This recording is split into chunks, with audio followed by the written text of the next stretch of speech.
Welcome to Click for IB Biology. We're continuing with our study of genetics topics, and we're going to be looking at pedigree diagrams. There's a blank version of this presentation as a PDF down in the description. Download that, annotate it with your own notes, and then why don't you take the 10-question quiz at the end, check out the answers, and that'll help you to consolidate your understanding of this topic. So pedigrees are diagrams that perhaps the word is familiar with, things like dog pedigrees and the pedigrees of racing horses. These are breeding records, inheritance patterns, the generations of animals breeding with each other. And so particularly with dogs and horses, they are used for that particular purpose. But pedigree diagrams are also used with humans in genetic counseling. Let's just take a look at what a pedigree diagram looks like. This is like a type of genetics family tree. So in this, circles are female and squares are male.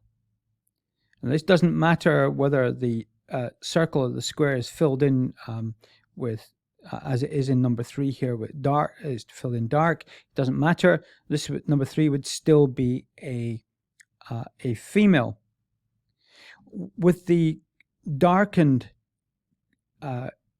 embolding of the circle of the square, this indicates that the person represented in the diagram is affected by some kind of genetic condition, and these could be both dominant or recessive or indeed codominant conditions. And just to stress that these are diagrams of phenotypes. Now, the horizontal lines, they represent connections between male and female who are going to have children, and the vertical lines represent the actual reproduction to the next line here, and this line here represents the children of 1 and 2. So children 3 and 4, this female and this male, are the children of 1 and 2. And you can see that child 3 is affected by some kind of condition. Child 4 is not. Child 4 then has children with female 5. Both of them apparently phenotypically normal, and then they have 2 children as well. Number 6 is a normal female, and number 7 is a male affected by a condition.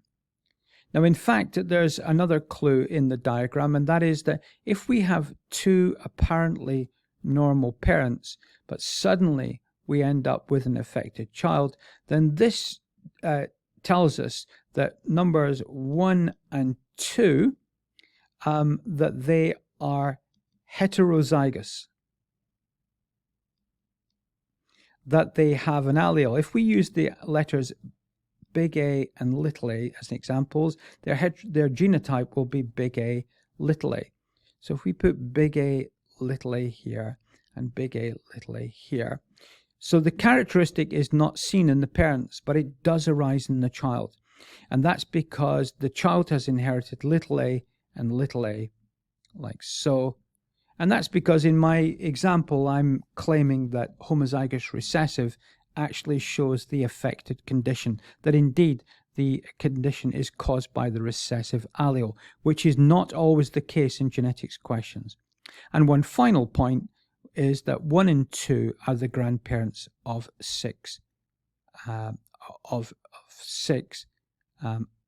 7.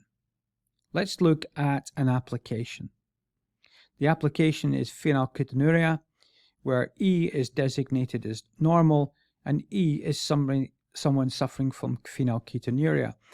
E is dominant to little e, and so this is the dominant allele, and this is the recessive allele. So as I said before, we have 1 and 2 are normal parents, and they give birth to 1, 2, 3, 4 children, 2 of which, 5 and 7, are affected, but 4 and 6 are apparently normal. Now, if this is a recessive condition, this means that 1 and 2 are heterozygous. So if we think of those as being big E, little e, then number 5 and number 7 are both little e with the disease phenylketonuria. So now you can see the counseling application of being able to predict or to track alleles through families and through the generations of families.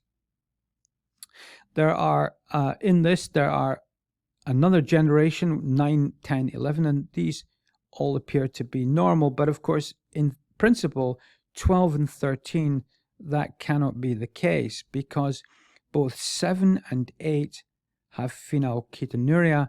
Their genotype will be small e, small e, small e, small e. And so therefore, by definition, these children must have the genotype of small e, small e. And so therefore, we would have to modify this diagram by making 12 and 13, the circle and the square would have to be filled in like so, to indicate that they both suffer from phenylketonuria. So in this way, we can predict and predict the outcomes of fertilizations, and we can also determine genotypes as well, probabilities of people inheriting conditions. So that leads us to the next video in our study of genetics. There's the chance to subscribe to the channel, the full playlist for genetics videos.